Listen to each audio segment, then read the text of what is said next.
Vamos entonces a dar la bienvenida a José, porque nosotros estamos a 51 días de las elecciones y tenemos ahora una propuesta de prórroga de temporada de excepción con Pacheco, que dice: a mí no que me hablen más de extensión. Y yo digo, si se buscan unos cuartos, se puede conseguir hasta 21 días más. José, bienvenido. La política se conjuga con la endemia o pandemia, casi endemia ya.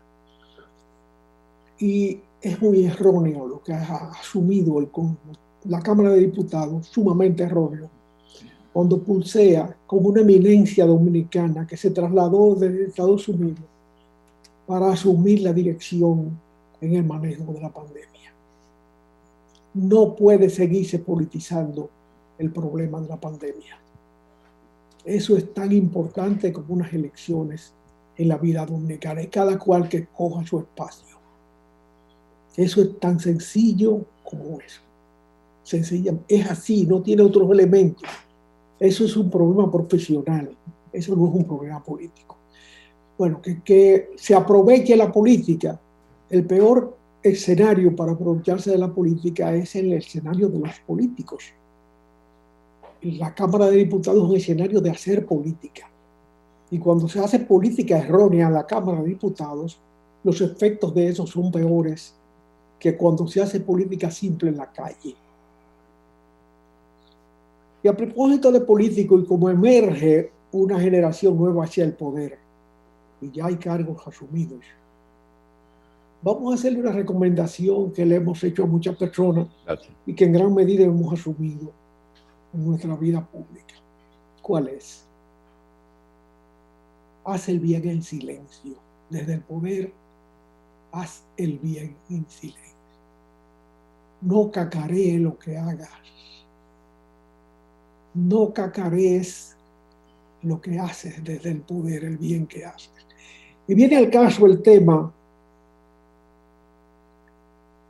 por un gesto de Carolina Mejía desde la sindicatura del distrito, de la alcaldía, en que tomó una señora que hizo una carrera en la UAS, barriendo las calles, y la traspasó a la consultoría jurídica de la alcaldía. El gesto es bueno y enaltecedor. Pero esa joven que asume por primera vez una función pública electiva debe dosificar las cosas, y tiene dos ejemplos muy cercas. El de su papá, que voceaba más de lo que hacía, y el de su mamá, que hacía bien desde el poder y no cacareó nunca, ni habló nada de eso, pero se sentía su mano bienhechora como primera dama durante 4 años en todas las instituciones de bien social del país. Y ella tiene esos dos ejemplos. Mi recomendación, y hablo en primera persona, es que haga el bien desde el poder. Y eso a todos los jóvenes que están emergiendo en la vida política. Haz el bien a todo el que puedas hacerle el bien desde el poder. Pero no lo digas. El bien se hace y no se cacarea. Así haremos política más limpia, menos sospechosa. Doña Margarita tiene un dilema, porque ella es vicepresidenta de la República y es candidata a ser vicepresidenta de la República. Al mismo tiempo, como vicepresidenta, tiene un manejo de bien social que ya es oficio de vicepresidentas o de primeras damas en el quehacer político dominicano, y ese dilema ella tiene que conjugarlo. Pero el que no tenga que conjugar esas cosas, el que tenga un espacio del poder, que haga el bien sin cacarear. Ya el momento de hacer campaña pasó para el que fue elegido. Bien, y al mismo tiempo hay otro detalle sobre la política importante. En esta semana o en estos días,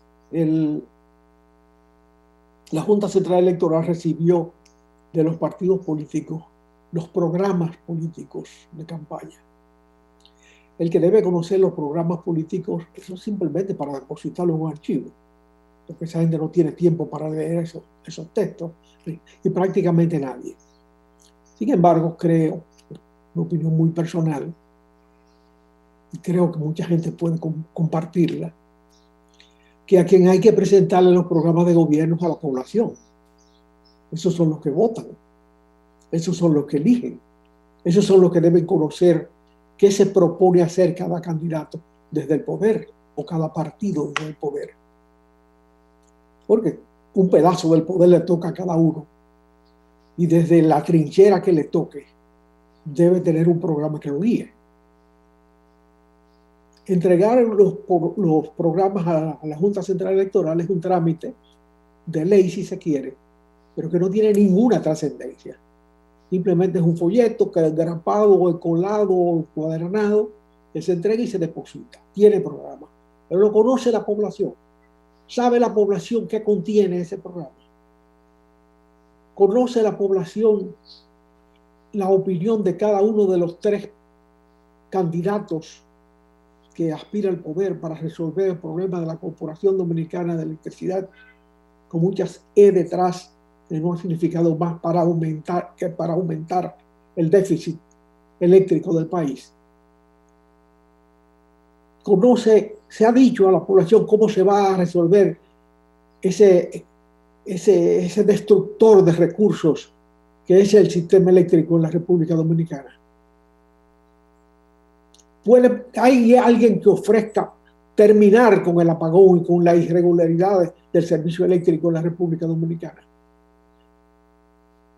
¿Tiene una idea alguien de cuánto ha costado en recursos propios de cada quien un sistema que ya tiene una planta eléctrica en cada edificio o en cada casa, un inversor y todas las consecuencias de esas instalaciones? Esos son los problemas que los políticos tienen que tratar, pero tratarlo con la población, comprometerse con la población a resolver esos problemas. Un tema que tratamos la semana... Antes de seguir, José, acaba de tratar un tema que hace años tú lo has tratado, y es no decir cómo resolverlo, sino primero cuantificar esos gastos, que dice, no es cuánto han costado 1 millón de plantas o 2 millones de plantas de diferentes tipos, cuántos paneles solares se han puesto, cuántos kilómetros de paneles solares ha instaurado, cuántos molinos de viento que producen energía, cuánto hay en hidroeléctricas, cuánto hay en combustible que gastan esas plantas.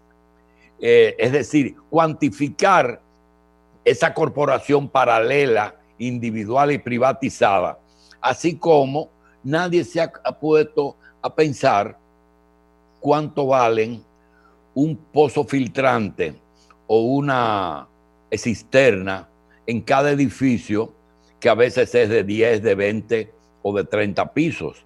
Y yo me pregunto, ¿esas cisternas qué capacidad tienen? Dice, 10,000 galones. No, 10,000 galones viene el camión todos los días a echarle.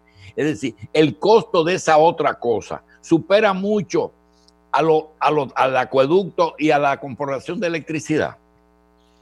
Este es un tema como el otro, como el anterior, el tema del servicio doméstico del agua potable. Se ha llegado al extremo de considerar como una cosa beneficiosa para el país el hecho de que todo el mundo tenga que comprar un botellón de agua cada vez que se le acaba. Y en cualquier familia de 2 o 3 personas son 2 o 3 botellones de agua semanales para el consumo simplemente de beber agua fresca, agua pura. Es un disparate social lo que se ha construido en el país, en el sistema de los servicios públicos manejados por el Estado. Y ese negocio de agua es un negocio grande. Sí, es un negocio grande si todo el mundo necesita eso. Ya bueno, pero lo han puesto a necesitar. O sea, primero fue la cisterna, Y se llenó el país de cisternas o aljibes, que en los campos son aljibes y usan mucho el agua de lluvia. Pero ese tipo de reserva siempre es contaminable. Entonces, eso se usa para bañarse, eso se usa para la limpieza del hogar, para el uso doméstico, pero no para tomar. Entonces viene el agua de botellón. Agua de botellón que a veces la llenan algunos vagabundos por ahí con el agua de la pluma. Sí. José, mira, yo te voy a decir una cosa. Tenemos tiempo. Quiero hacerte una historia. Hoy, en las efemérides de hoy, hay dos efemérides nacionales importantes. Una es el inicio de la ocupación del 16. Tropas norteamericanas sin ninguna oposición, un día como hoy, ocuparon la capital dominicana. Y la otra es, en el mismo 1982, 83, algo así, era el gobierno de Jorge Blanco, sustituyen al licenciado Bernardo Vega en la gobernación del Banco Central y colocan una persona, amigo tuyo y mío. Óyeme lo que pasó. Ese señor, en el poco tiempo que estuvo, tomó una decisión que benefició a un grupo económico, al grupo económico más importante de aquí. Ese grupo económico le pidió a ese gobernador que le dijera cuánto él iba a cobrar por ese favor. Y el gobernador, que es un hombre serio, le dijo, no, yo tomé eso porque entendía que eso era lo justo. Y tomó pero esa decisión benefició con muchos millones a ese grupo económico. Resulta que hace un poco menos de un año que hubo un problema familiar entre los dueños de una empresa. Y resulta que años después de salir ese gobernador de la gobernación, decidió hacer una compañía de agua y le pidió a Gianni Vicini, que fue a quien él le hizo el favor, que invirtiera en el agua. Y Gianni, como agradecimiento, dice, bueno, no está cobrando, pero yo creo que es un negocio bueno. Pasan los años y nombran un administrador del grupo aquí.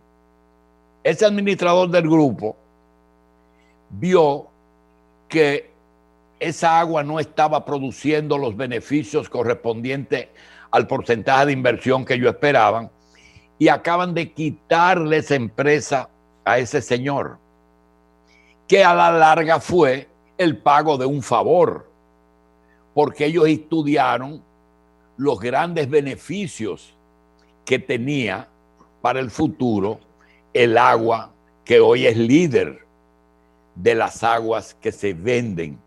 Y que tú sabes que ya en el mundo entero tener una botella de agua, hasta en las Naciones Unidas o un presidente diciendo un discurso no es raro, porque parece que el agua de la llave es veneno. Entonces, lo digo para alimentar el asunto de hasta dónde ha llegado el negocio de la energía y del agua. Yo creo que eso que dicen que el agua será el motivo de la próxima guerra está cerca de la verdad.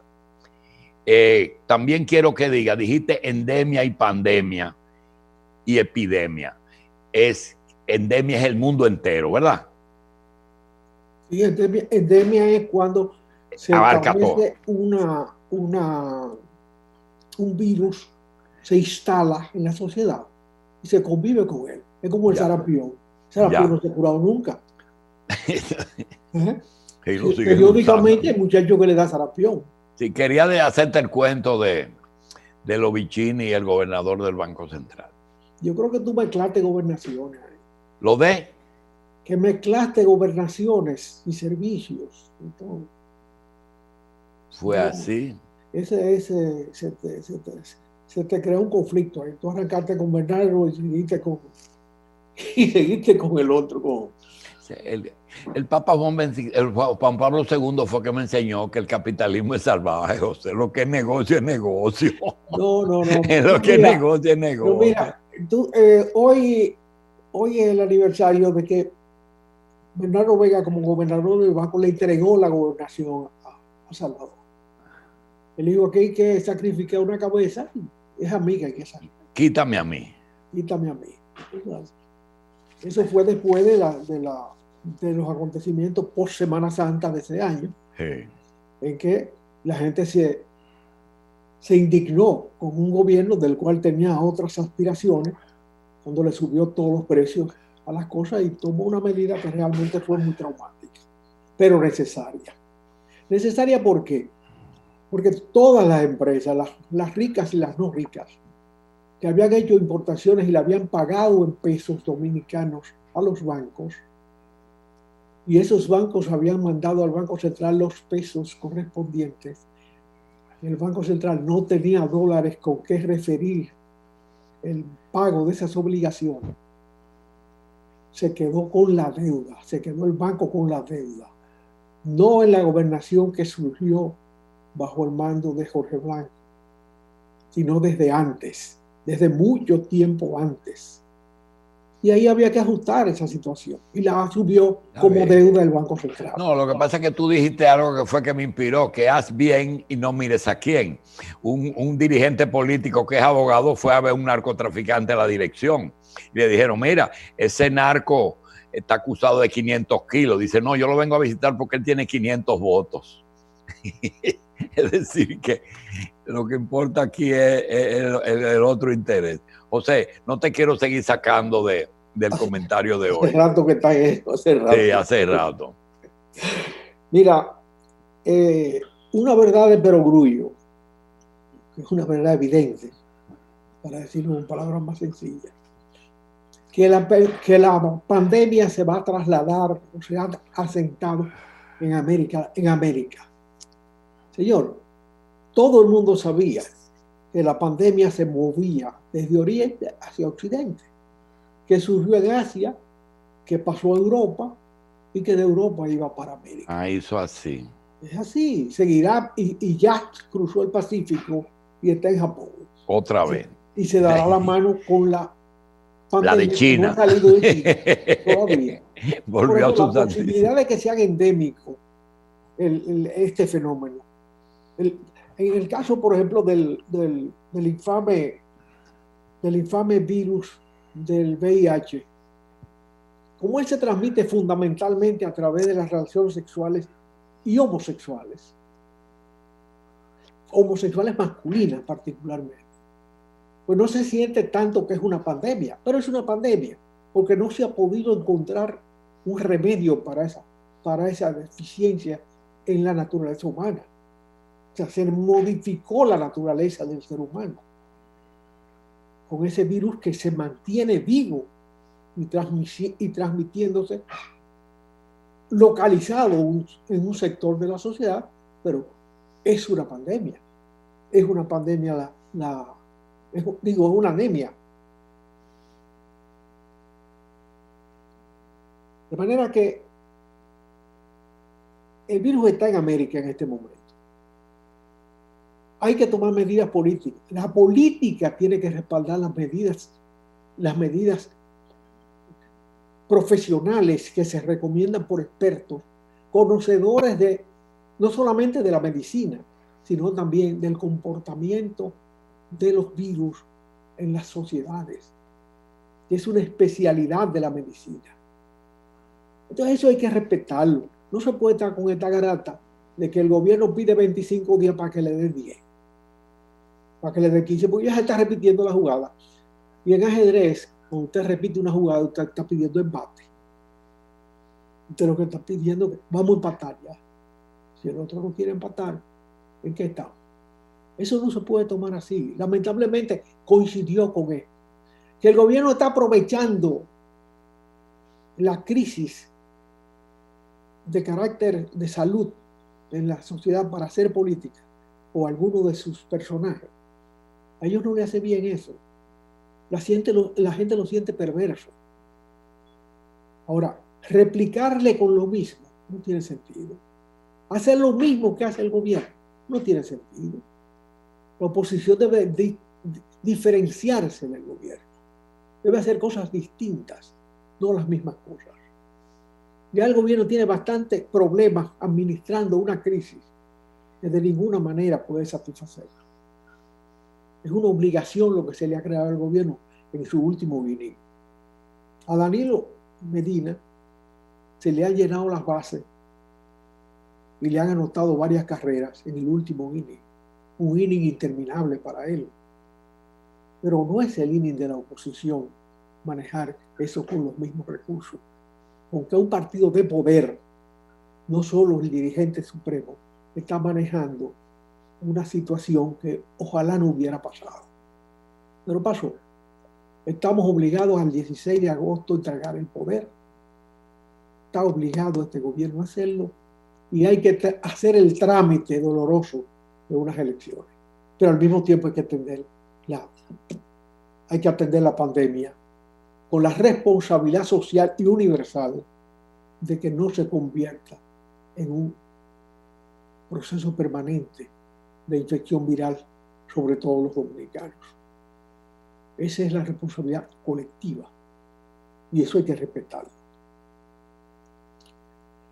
Pero esa verdad clara de que la pandemia tiene su centro hoy en América del Norte y en América del Sur, que es tan simple, que es tan evidente, debiera contrastarse con más elementos sobre el hecho ya sí trascendente de que los Estados Unidos de América, la potencia más importante del mundo hoy, el poder más absoluto en prácticamente un siglo, o sea, desde el fin de la Primera Guerra Mundial, más o menos para esta fecha, hasta hoy, Estados Unidos se ha convertido en el centro del poder político y económico mundial, en el centro de la ciencia, de las mejores universidades, de los mejores conocimientos, de los mejores avances. Entonces, ¿cómo es posible que sea el país donde más han muerto personas, donde el manejo de esta pandemia es más difuso, más confuso, más profuso, donde hay 15 cabezas tomando decisiones contrastantes y encontradas? Ese sí es un elemento a tener en cuenta. Ese sí es un elemento a analizar. Cómo esa potencia mundial se ha debilitado por una dirección errónea, por una dirección de espasmos. ¿Tú querías decir algo, Carlos? Sí, precisamente a propósito de eso que usted está diciendo, hubo un analista en estos días que estuvo diciendo que parte de eso que le está pasando a Estados Unidos se debió a que es un reflejo de que no tiene ya el liderazgo para trazar lo que es un modelo de acción ante un evento como lo fue la pandemia, como lo es la pandemia del coronavirus, y que quizás demuestra cierta pérdida de influencia en los países latinoamericanos y en el resto del continente, que a fin de cuentas lo que tuvieron que tomar fue unas decisiones tropicalizadas, vamos a decir, de lo que se había hecho en otras latitudes. Y bueno, el ejemplo de lo que se ha hecho en otros países es el ejemplo a tener en cuenta en primera instancia. Eso hay que tener, sobre todo en países como el nuestro, donde hay que decirlo sin politizarlo, al gobierno le sorprendió esta situación. El gobierno no estaba preparado para esto. Se acogió a un protocolo universal en el manejo de algo repentino, pero luego ha ido incorporando personas capaces que han ajustado la carga sobre la marcha. De repente se vio hostigado así. Hay una preocupación muy grande con el turismo. El turismo no debe preocupar tanto.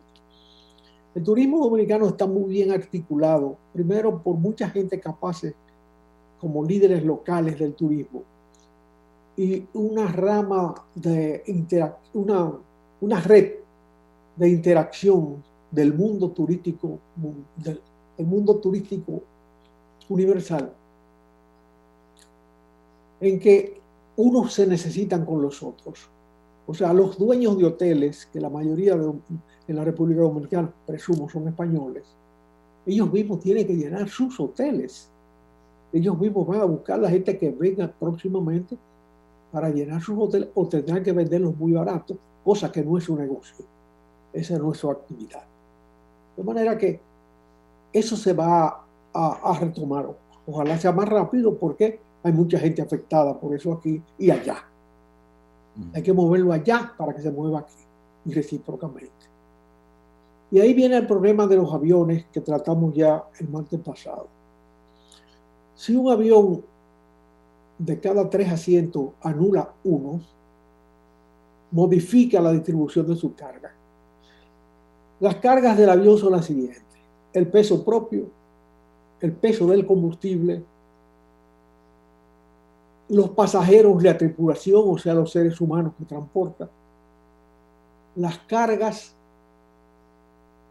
impersonales y los equipajes de los pasajeros. Esas son las 4 cargas que tiene un avión. Si usted resta un pasajero de cada 3, usted está restando el 33% de los pasajeros, o sea, de quienes pagan su pasaje. Entonces, alrededor de esa cifra que hay que medir el crecimiento provisional de las tarifas. No del 54%, como dijo ayer una eminencia del mundo de la aviación mundial. No, eso es un 33% previsible, 3 de 1, 1 de 3, es previsible que es la baja. Pero además, cuando el avión saca un asiento, saca el peso de la tercera parte de todos los asientos. Y en consecuencia también tiene en la bodega la ausencia de los equipajes de esas personas que debían ir a esos asientos. O sea, tiene más capacidad de carga. La carga se transforma en carga comercial. De manera que no es el 33%, es por debajo del 33% sustancialmente, no el 54%. Claro. Y también número, tiene más empuje. Eliminando un pasajero de cada 3, hay que subir la tarifa en un 54%. Bien. Eso es un abuso, claro. Sí, pero José, hay algo. Y es que tú tienes la suerte de que no usas el WhatsApp, tú usas tu email. Pero a veces llegan cosas. Yo le mando a un amigo esto y me contesta de una forma muy desparpajada. No te preocupes que tú no viajas. Y tiene que ver con el comentario que hiciste. Dice, un día muy triste para la industria de 100 años de aeronáutica. Virgin despidió 3,000 personas, dentro de las cuales habían 600 pilotos. Virgin Australia, Air Mauritius, South African Airways, 3 empresas quebraron. Finnair devolvió 12 aviones y despidió 2,400 personas. You estacionó 22 aviones y despidió 4,100 personas. Ryanair estacionó 113 aviones y se deshizo de 900 pilotos. En ese momento, 450 más el próximo mes. Norwegian ha interrumpido por completo su actividad de larga distancia. Los 787 lo devolvieron a los arrendatarios. SAS devolvió 14 aviones y despidió 520 pilotos.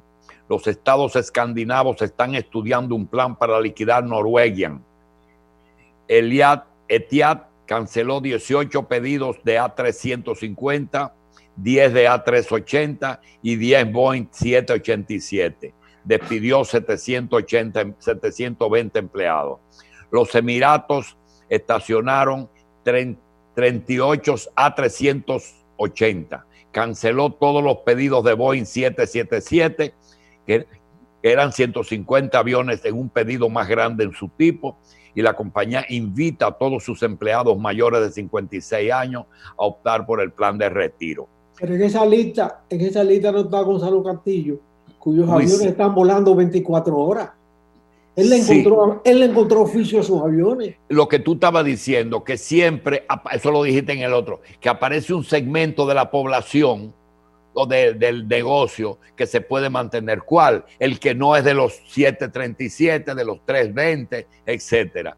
Y él no solamente está volando en vuelos sociales, es como para ayuda social, lo están contratando también para traer pruebas y para traer guantes y estas cosas. Y para llevar gente que tiene necesidad de volar, que no encuentra un pasaje comercial. Y que tiene con qué pagarlo. Y tiene con qué pagarlo y tiene que pagarlo. Sí, pero la pregunta, todo ese comentario es, José, cuando tú oyes eso, tú dices, ¿y es que quebró la industria mundial? ¿O es que todavía queda posibilidad de que haya un segmento que sobreviva? Espérate un momento.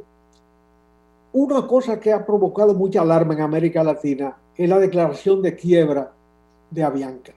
Avianca es la compañía más vieja de América Latina. Es la única que ha sobrevivido casi un siglo o más de un siglo. De manera que duele en el sector del vuelo a la sociedad latinoamericana esa declaratoria de quiebra. Pero ¿qué pasa? Avianca es una empresa tan sólida a través del tiempo que cotiza en la bolsa norteamericana. Una de las pocas empresas latinoamericanas de origen latinoamericano que cotiza en la bolsa de Nueva York. La ley de quiebra en los Estados Unidos se llama ley de quiebra. Lo que hace es normalizar el proceso de quiebra. Y lo que hacen las compañías cuando tienen que hacer una reestructuración consecuencia de una modificación de tu mercado, como es el caso, es acogerse al capítulo 11 de la ley de quiebra de los Estados Unidos. Es un capítulo que regula el proceso de quiebra bajo la vigilancia de un juez, para que no se hagan las trampas conocidas de las quiebras fraudulentas, en que quiebra la empresa, pero el dueño se va con los cuartos. Y los acreedores se quedan con las deudas, los empleados en la calle, los sueldos no se pagan. Regula el manejo de la quiebra. Ahora, si en ese proceso, en ese tiempo que te da ese juez para hacer la reestructuración, tú logras eliminar, como ya hicieron, por ejemplo, su oficina de Lima y de Perú, más de 1,000 empleados quedaron en la calle, la cerraron. No es que no van a volar a Lima, pero no van a tener una oficina de esa magnitud. Eso está sacrificado. Y así por el estilo, arrendamientos recientes de aviones se resuelven devolviendo aviones. Sí, pero eso que tú estás diciendo, inclúyelo ahí, José. He visto que muchas de esas informaciones consisten en devolver aviones.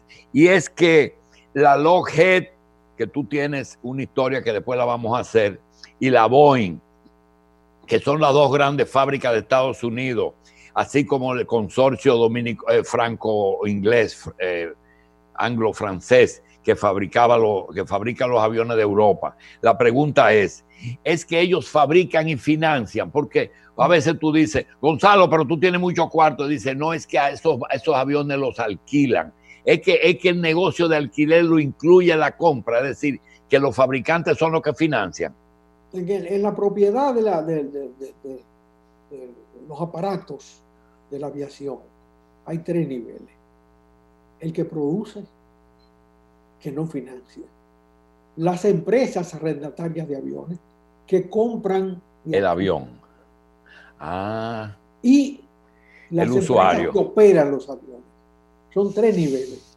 Que hay una en el medio. No es la que fabrica, la que financia. La que fabrica lo que tiene que hacer fabricar. ¿Cuánto vale un pájaro de eso? Eso vale demasiado dinero. Tú tienes una línea de producción que consume demasiado dinero.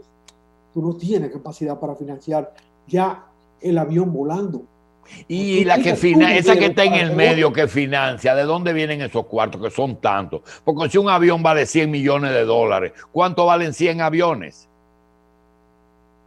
Todo el dinero del mundo, y sobran cero. ¿Y ese dinero es de gobiernos o es de particulares? Óyeme, dinero hay muchísimo. Cada quien busca su sitio donde nicho, ponerlo que le rinda. Y el arrendamiento de aviones es un oficio como tal, que necesita gente con capacidad financiera para llevarlo. De manera que eso es un problema de capital que se concentra en ese trabajo y cuyo rendimiento se mide todos los días. O sea, esas empresas no son de un solo dueño, ni los dueños son permanentes. Y los tres se van a pique, y los tres se van a pique ahora. Bueno, porque está sufriendo el sector entero. Los tres sufren necesariamente. Pero fíjate que no quiero hacer inferencias políticas, pero el hecho de que se esté manejando políticamente nos permite usar el ejemplo. Una pequeña compañía aérea en la República Dominicana que no vende pasajes, sino que vende vuelos. Carga y vuelo. Y carga. Encontró un nicho.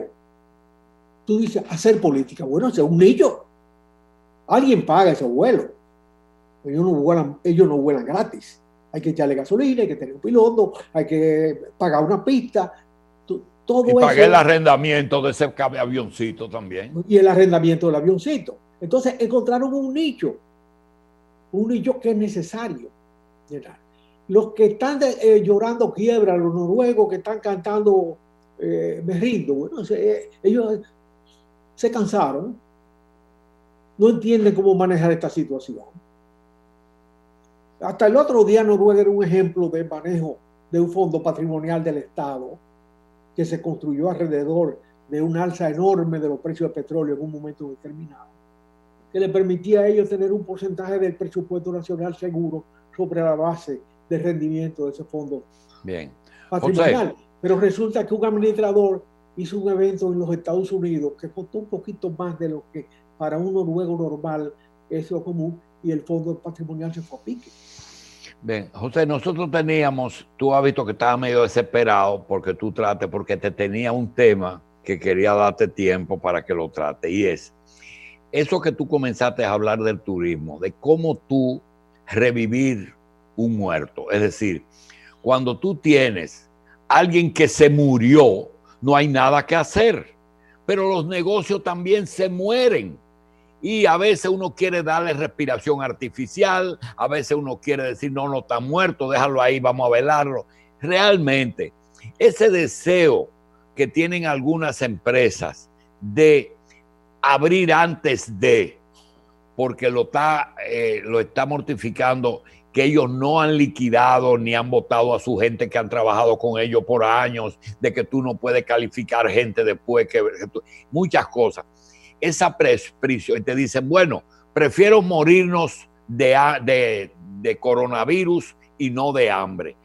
Esto, ¿cómo tú lo manejarías? Ese punto de apertura suave, apertura como lo hicieron los suecos, dicen, no, aquí no va a haber ninguna restricción, pero ya van 3.500 muertos. Ese es un tema de profesionales. Ese es un tema de profesionales. Y hay pocos profesionales en el mundo capaces de manejar esta situación. Los israelíes, que tienen talentos para todas las cosas del mundo, no tienen respuesta. No, tienen una respuesta. Ellos han establecido, después que se estabiliza la pandemia, que ya el número de afectados no crece, sino que decrece, sea lenta o rápidamente, han logrado una fórmula con análisis matemático que le llaman 10-4. 10 días de trabajo, 4 de total descanso. Para con el ritmo de la pandemia romperlo. Cogerle el paso a la pandemia. Cogerle el paso a la pandemia. Y meterse en el descanso. Sí. Cuando tú oyes análisis de esa naturaleza y lo contratas con Pacheco, por ejemplo, no puede ser.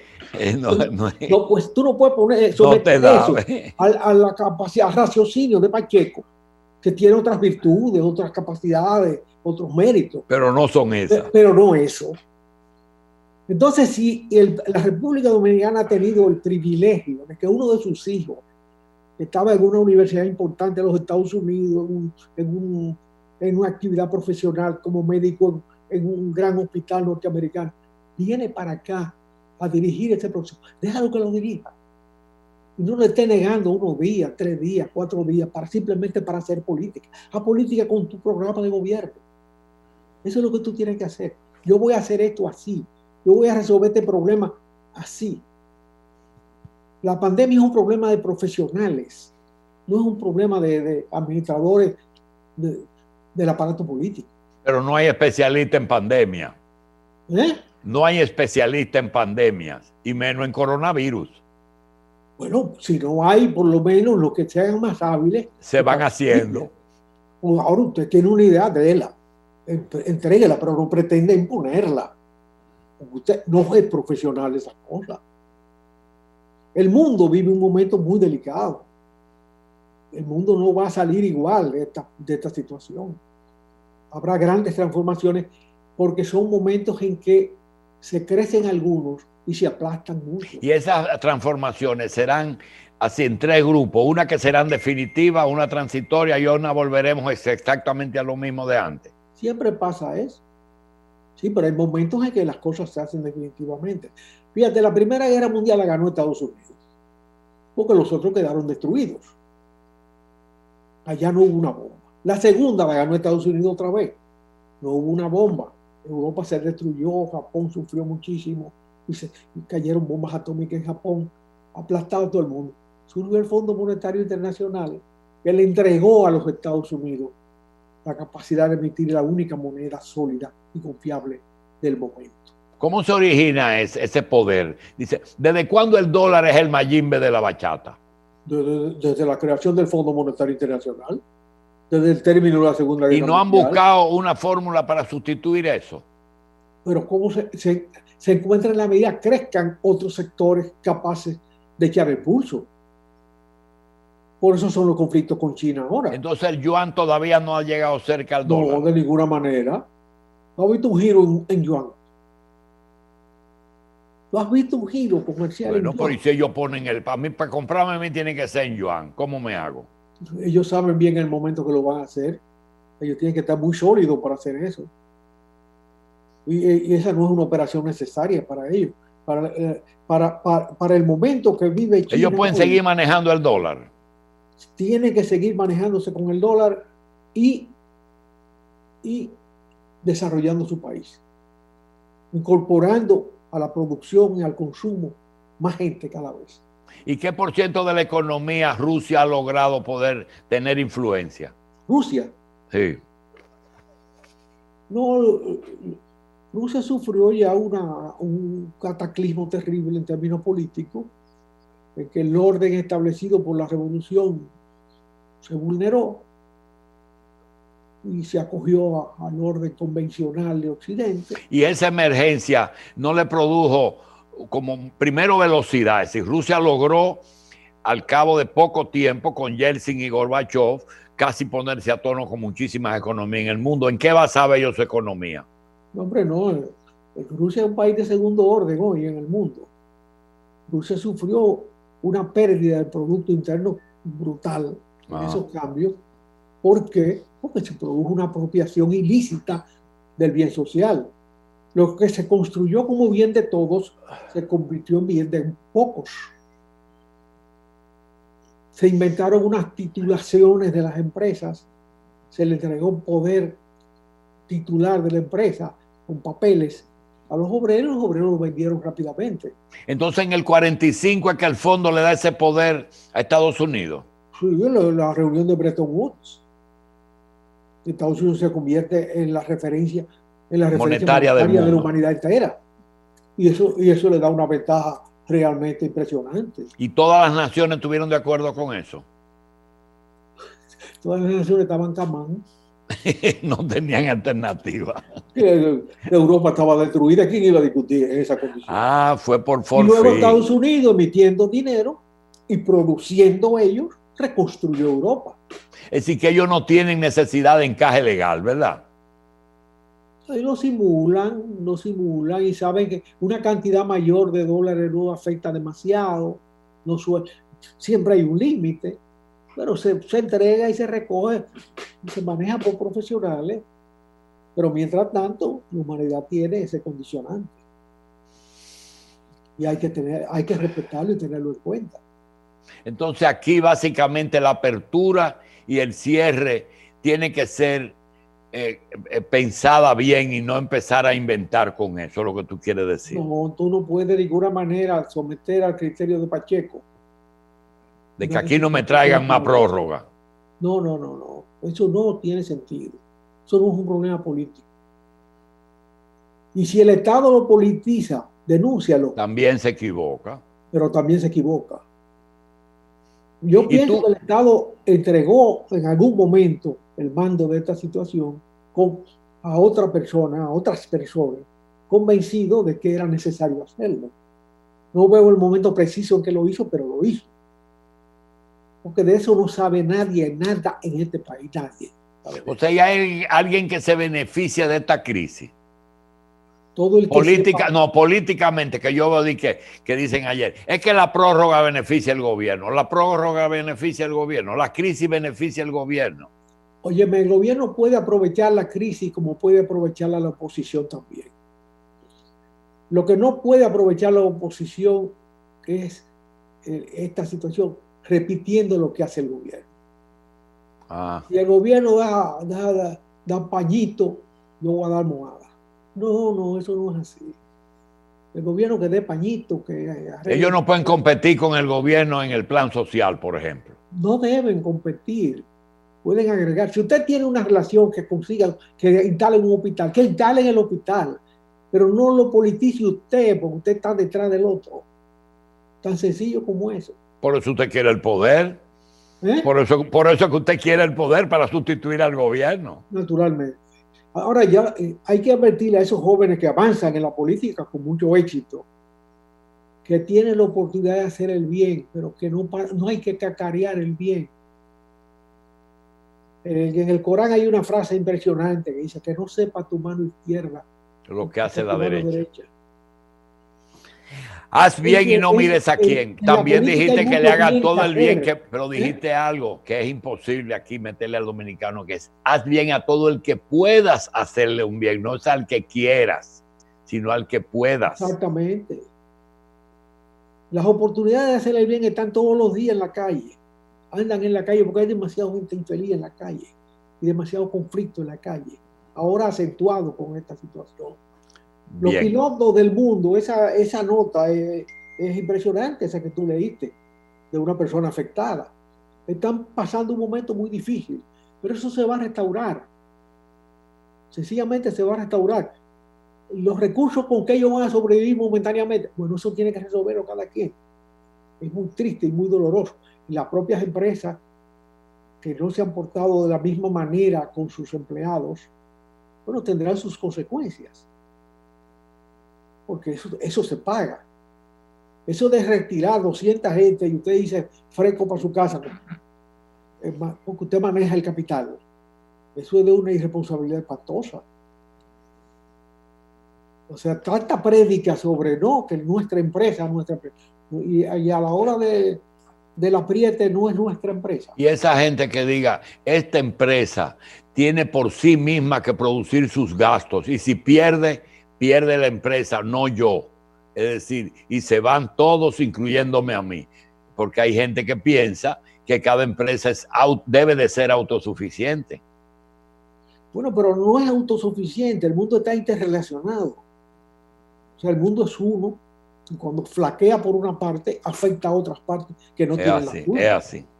Bueno, señores, José Israel Cuello, tenemos un programa pendiente y es el caso de coger la seña a los políticos dominicanos por los antecedentes de comportamientos que se repiten y no les importa usar argumentos que en el pasado ellos combatieron, hoy lo están usando en contra de la otra parte. Pero Tradúceme eso. No, José, mira. Eso está en inglés. No, eso no está en inglés. El asunto es que los políticos dominicanos, durante los 50 años que pasaron, nosotros logramos conocerlos o por sus expresiones o por su conducta. Algunos eran una gente muy trabajadora, pero tenían dos vidas, una de producir su sustento y otra de no vivir de nada. Tú no sabías de qué vivieron durante 50 años, en todos los sectores. Vivían de la política. Otros, tú podías identificar si eran derecha o de izquierda por el discurso, pero dentro de la izquierda tú podías diferenciar un MPDista, un 1J4, un Pacoredo, un Corecato, un PCD, es decir, por el lenguaje y por su conducta de vida se conocían. Y hoy los PRDistas, por ejemplo, que todo era histórico, todo era boronear cuando estaban en el gobierno. Tú no tienes ningún PRDista que hoy ostenta cientos de miles de millones de pesos, sino que favorecían a algunos empresarios. Y su forma de tomar posesión, no esperaban el decreto y sacaban al otro por el fundillo cuando ellos ganaban. Acusar a los otros de lo que ellos cometían. Por ejemplo, el caso de, nosotros pusimos la historia de el doctor Guido Gómez, que ayer, por cierto, que rectificó y estaba hablando de narcotráfico, siendo él una víctima de difamación injusta que se llegó a decir hasta que no tenía visa. Sin embargo, Guido y yo nos encontramos en el Hotel San Juan el mismo día que aquí se dijo que se quitó la visa. Digo, déjame ver tu pasaporte. Dice, yo tengo mi visa. Entonces, el mismo de Milagros Ortiz y de Vincho, Aljure Barjún y Milagros Ortiz. Sin embargo, hoy están militando en el mismo sector. Entonces, yo lo que digo es que tú tienes que tener cuidado con tu pasado, porque aquí habemos mucha gente que conocemos conductas. Yo te decía que Machi los conoce hasta parqueándose. Mira, ese muchacho es de tal partido. Y ya no hay muchacho de ese pasado. Ya no es muchacho. Igual que otro que yo conozco, que me dijo, esa muchacha que me miró ahí, esa muchacha yo creo que no es amiga mía. Hace mucho tiempo. No es de mi partido. En esa época éramos muchachos. Ahí éramos muchachos, ya no. Bien, señores, esto es lo que hay que hablar. ¿Por qué no se pueden repetir conductas? Porque te cogen la seña, te la cogen temprano. José Israel, gracias.